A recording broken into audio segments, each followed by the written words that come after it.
What's going on, beautiful people? My name is Meng. Welcome to my channel, Cha-Ching with Meng, where my whole goal is to help you master your money. So guys, I know I just recorded my intro video, but I'm feeling it, so I'm gonna just keep going.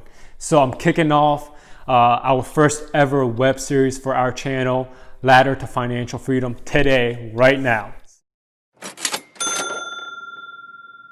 So we're gonna kick off our web series. I'm going to define financial freedom, going to discuss the first rung of this ladder, right? Which is knowing your money equation. And then lastly, I have a personal finance challenge for you guys, just like we have personal fitness challenges in the gym. All right, here we go.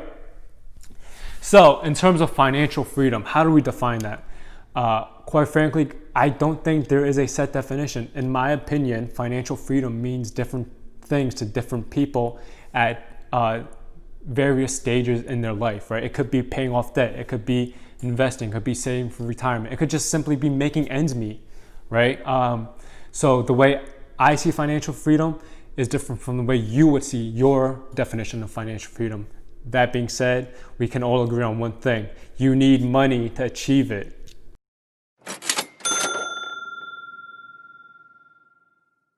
So the first rung of what I call the financial freedom ladder is understanding your money equation. So this is a really simple math problem, and here it is. Ready? Money in minus money out equals personal profit. That's it.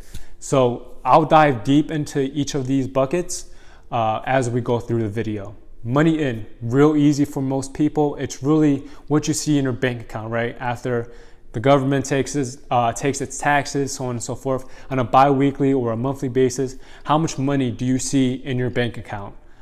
This could be from your salary, it could be from side hustles, whatever it may be. We need a holistic number for this exercise. So now that we talked about your money in, let's talk about the money out, right? So this is what I like to call the burn rate. This was a term introduced to me a couple years ago by a really good mentor, and I've really loved it, right? And I've been thinking about this a lot.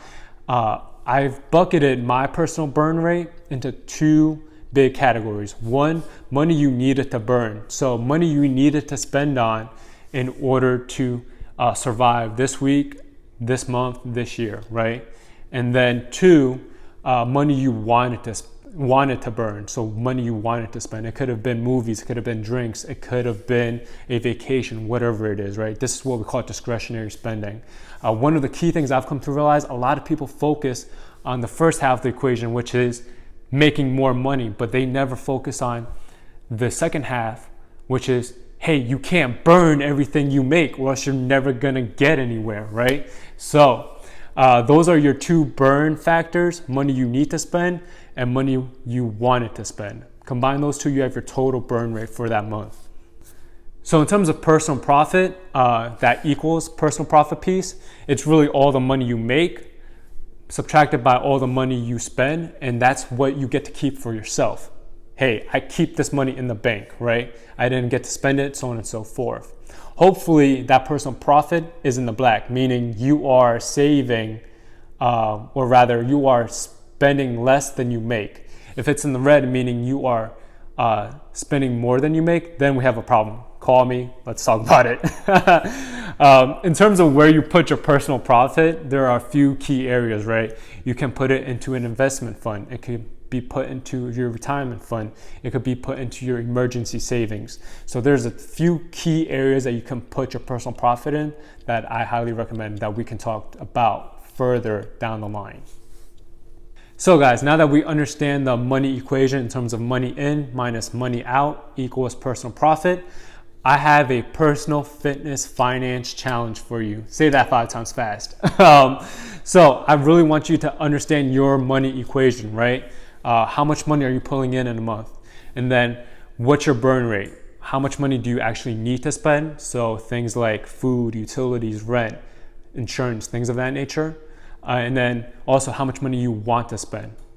So this is all your discretionary spending, right? Like we talked about previously. And then lastly, what's your profit margin? How much are you actually keeping to yourself in the bank on a monthly basis?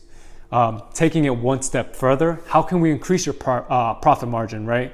There are easier things to do and there are harder things to do.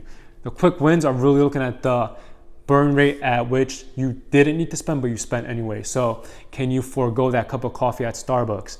Can you save going out buying drinks and just pre-gaming at your house or something like that, right? Before hitting the bars, whatever it is. You know, the harder things to do in terms of decreasing your burn rate could be things on the burn of things you needed to spend money on. So can you negotiate a better payment for your car insurance? Can you get a roommate? Can you negotiate the interest rate on a car payment, so on and so forth.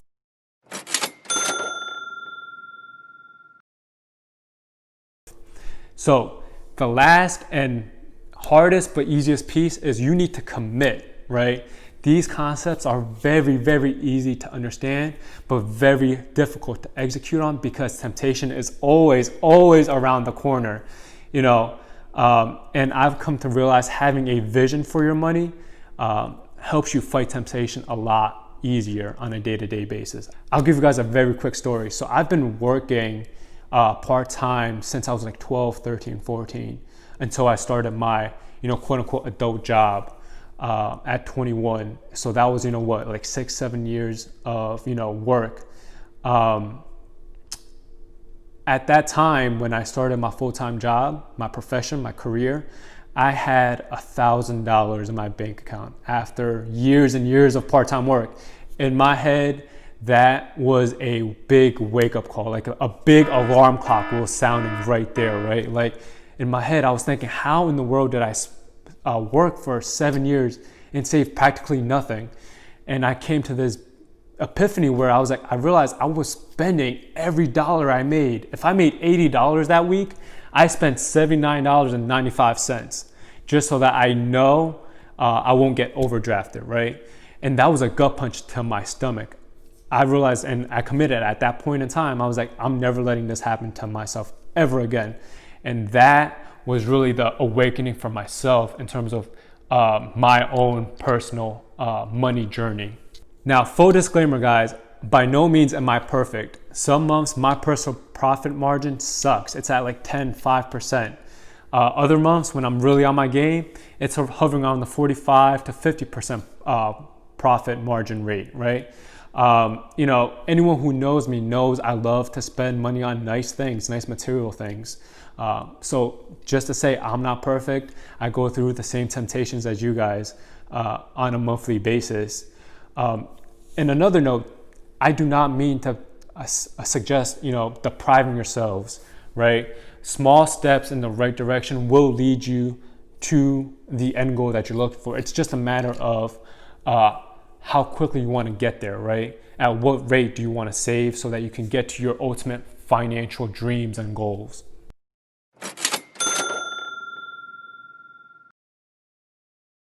So guys, I've been talking for quite a bit now on this video. Here's your too long didn't read. 1, understand your money equation. 2, form a goal. 3, commit. 4, execute. That being said, also please, if you know anyone that would benefit from this video or this offer, send them my Instagram, send them this video. I'm truly committed to helping you guys reach your financial goals, whatever they may be. So guys, that's it for episode 1 for our web series, Ladder to Financial Freedom. In the next episode, I'm thinking about breaking down my own personal money equation. Let me know what y'all think about that. Stay tuned. I'm hoping to put that up in a week. Lastly, like I said, guys, in my intro, I want to hear from you guys, good, bad, or the ugly. You know, let's grow this community together and let's get rich together, right? Like, share, sub, comment, all that YouTube stuff. And like I said, I'm not rich, but I plan to be. Let's go on this journey together. Thanks, guys. Much love. Stay safe. Mic check, mic check. All right, let's do this damn thing. Damn, I gotta stop cussing. So if I can get it, nope, don't like that. Too many so's. Back it up. All the money you make minus all the money you, I don't like all this hand waving, bro. What is that?